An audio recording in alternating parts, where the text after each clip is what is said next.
un fardeau lourd à porter.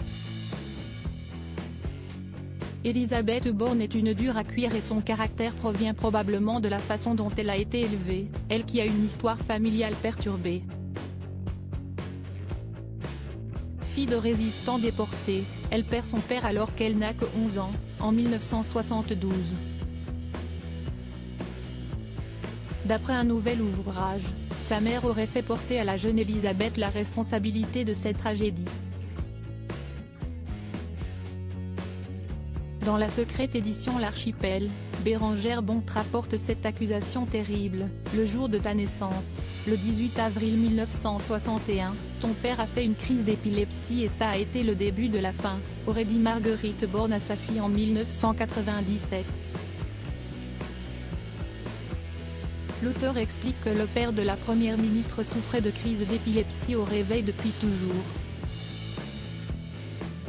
Le 18 avril 1961, jour de la naissance d'Elisabeth, l'épouse de Joseph Bornstein le réveille brutalement pour partir à la maternité, déclenchant chez son époux une crise qu'il avait réussi à éviter depuis longtemps. La maladie a ensuite rattrapé Joseph Bornstein pendant 11 ans avant qu'il ne se suicide.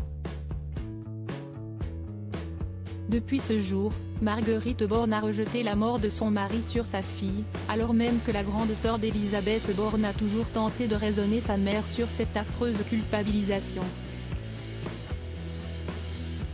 Elisabeth Borne, l'évolution physique de la première ministre en images. Elisabeth Borne s'est forgé un caractère de fer quoi qu'il en soit, depuis plus d'1 an qu'elle est la locataire de Matignon, la femme politique a souvent donné l'image d'une personnalité dure et intransigeante. Bérengère Bonte a d'ailleurs rapporté les propos d'un ancien proche d'Elisabeth Borne qui assurait qu'elle engueule tout le monde, les directeurs et sous-directeurs autant que les jeunes chefs de bureau de 35 ans qui arrivent aux réunions de cabinet transis de trouille.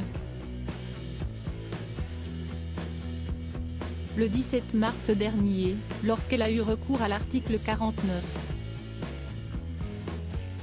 3 de la Constitution pour faire adopter la très critiquée réforme des retraites, l'Opinion ou encore Le Monde assuraient qu'elle avait pleuré à l'Assemblée nationale, sous la pression.